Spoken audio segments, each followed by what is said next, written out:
UM शिफा मेरे channel में आप लोगों का स्वागत है। मैं हूं डॉक्टर एमडी दिलशाद आलम। आज हम बात करने जा रहे हैं, आप लोगों को बताने जा रहे हैं टीनिया इन्फेक्शन के बारे में। हालांकि आप लोगों को भी मालूम होगा कि अभी कोई ऐसा घर नहीं है जिसमें कम से कम 2 से 4 फर्द जो है इससे इन्वॉल्व नहीं। तो आइए हम इसके बारे में आज लगभग पूरी मालूमात हासिल करेंगे कि ये इसकी वैरायटी क्या है, क्यों होती है, क्या है और कैसे इससे बचा जा सकता है। सबसे पहले हम तो ये जानने की कोशिश करते हैं कि ये टीनिया क्या है। असल में ये मेडिकल टर्म में जो है हेल्थ वर्कर इसको इस्तेमाल करते हैं टीनिया इन्फेक्शन के रूप में, जिसे रिंग वॉर्म कहते हैं।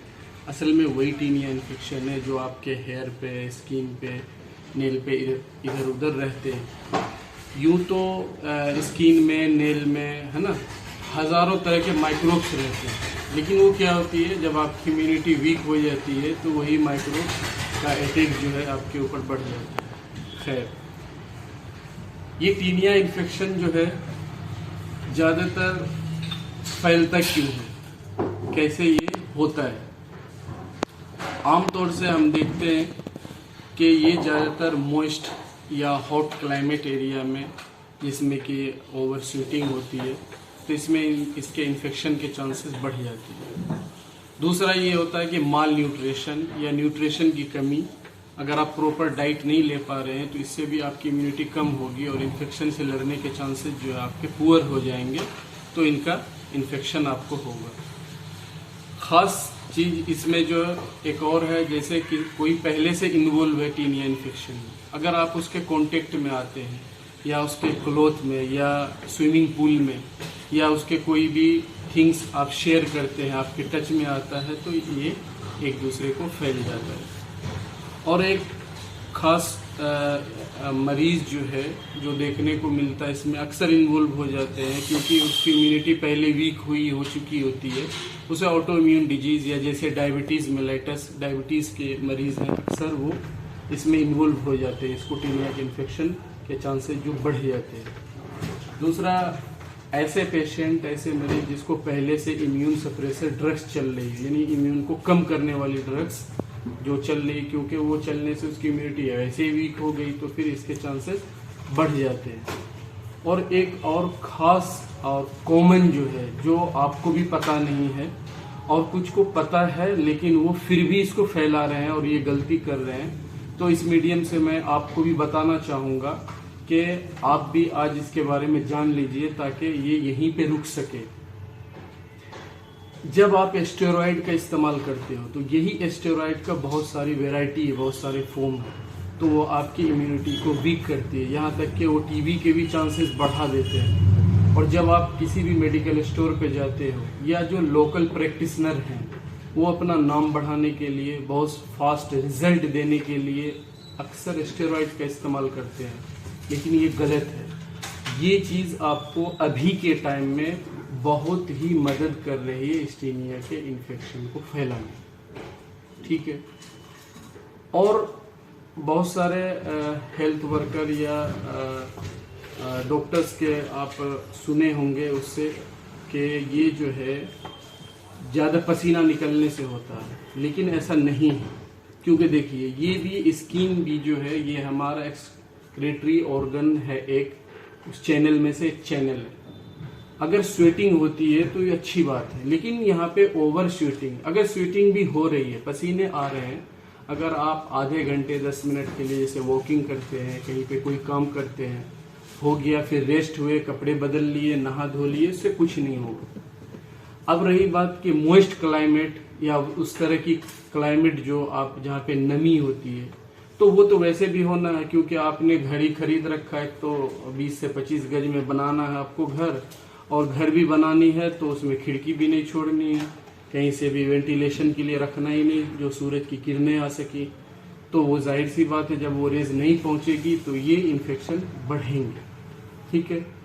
चलिए अब हम ये देखते हैं कि इसकी वैरायटी क्या है। इसकी वैरायटी आमतौर से, इसकी वैरायटी जो है, इसको on the basis of location के बॉडी के किस हिस्से में कहाँ पे ये हो रहा है, उसके हिसाब से इसका नोमेनक्लेचर करते हैं। जैसे देखिए, अगर आपके स्कल्प में है तो इसको टीनिया कैपिटिस कहते हैं, अगर फेस पे है तो टीनिया फेसियाई कहते हैं, और यही चीज अगर आप ट्रंक पे हो जाए, बॉडी पे हो जाए, हैंड में, तो इसके टीनिया कॉर्पोरिस कहते हैं।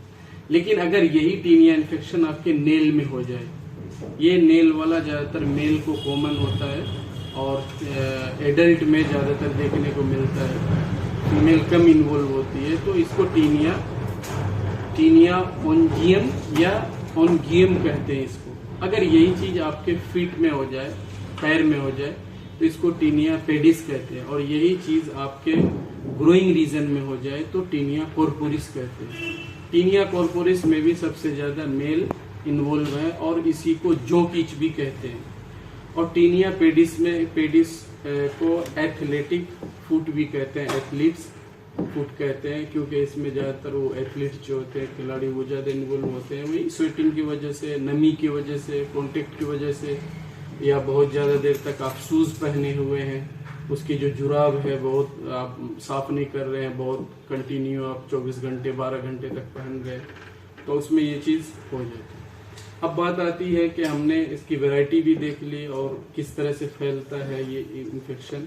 अब इसके हमको जो रोकने का या ट्रीट करने का क्या है, हम देखते हैं ट्रीटमेंट के लिए कि इसमें बहुत सारे एंटी फंगल लोकली और ओरली ड्रग्स है हमारे पास, और हर्बल भी बिल्कुल क्यूरेबल है इसके ऊपर, क्योंकि ये एक ऐसा इन्फेक्शन है, इसमें लोकेशन और सीविरिटी के हिसाब से बहुत ज़्यादा लॉन्ग ट्रीटमेंट भी चलती है, तो ऐसे में मॉडर्न मेडिसिन की जो है वो साइड इफ़ेक्ट बढ़ जाती है। तो अगर इस यहाँ पे हम हर्बल ट्रीटमेंट लेते हैं तो साइड इफ़ेक्ट ज़ीरो होता है, नहीं होता है। दूसरा ये है कि डॉक्टर के सलाह के बगैर आप कभी भी इसका ट्रीटमेंट सेल्फ से ना करें। दूसरा ये है कि आप किसी भी मेडिकल पे जा करके दिखा करके कि यहाँ ऐसे हो रही है, आप उससे दवाई नहीं लें, क्योंकि फिर बात वही आ जाएगी कि बहुत सारे ये क्लोबेटासोल जो है, मोमेटासोन, जो बहुत सारे ऐसे लोकल क्रीम है जिसके अंदर स्टेरॉइड मिला, आपको वो दे देगा। आप जब लगाओगे तो आपको लगेगा वाह क्या एक्शन है, ये तो एक ही बार में बहुत आराम मिला, लेकिन ऊपर से आपको दिखेगा कि एक सिक्के के बराबर में था, बड़ा आराम है, लेकिन 24 से 48 घंटे में वही चीज डबल सिक्के के एरिया में फैल चुका होगा, जो आपको पता भी नहीं चलेगा। अब इसी में जैसे सेलिसिलिक, बहुत सारे ऐसे जो पील करते, जो रिमूव करते, स्किन को हटाने वाली, जलाने वाली, इस तरह की मेडिसिन इस्तेमाल नहीं करें। न मेडिकल वाले से भी रिक्वेस्ट है और लोकल डॉक्टर से भी रिक्वेस्ट है कि आप स्टेरॉइड का इस्तेमाल ओरली या लोकली आप न करें, इसको स्टॉप करें। बहुत ही हाथ जोड़ के विनम्रता पूर्वक हम आपसे रिक्वेस्ट कर रहे हैं, गुजारिश कर रहे हैं कि स्टेरॉइड का इस्तेमाल आप वहाँ करें जहाँ पे इसकी नीड है, इसके अलावा आप नहीं करें। Don't use please steroid. तो इसके बारे में आप जानिए कि स्टेरॉइड बिल्कुल आपका इस्तेमाल नहीं होना चाहिए और अपने मन से कभी भी आप इसका ट्रीटमेंट ना लें। तो मैं दूसरा ये बताना चाह रहा हूँ इसमें कि एक ट्रीटमेंट है जिसको लीचिंग कहते हैं, लीचिंग को जलोका या अलका कहते हैं, लीच लगाना। दूसरा कैपिंग थेरेपी, हिजामा थेरेपी, बहुत ही मुफीद है। अगर आपको पूरी बॉडी में कहीं पे भी स्किन इन्फेक्शन है, रेशेस है, रिंगवॉर्म है, तो उसमें बहुत ही लाभदायक है। आप कम से कम 2 से 3 बार इसको ज़रूर करें। और इसके लिए भी जो आयुर्वेदाचार्य हैं या जो हकीम हैं, BUMS के डॉक्टर हैं, एक्सपर्ट हैं, वो करते हैं। और आप हर्बल ट्रीटमेंट में ब्लड प्यूरिफायर अवेलेबल है, बहुत ही इफ़ेक्टिव मेडिसिन, और इम्यून को बढ़ा करके, पावर दे करके, और साइड इफ़ेक्ट से बच करके आप इससे इस बीमारी को ख़त्म कर सकते हैं। जड़ से इनका इलाज मौजूद है।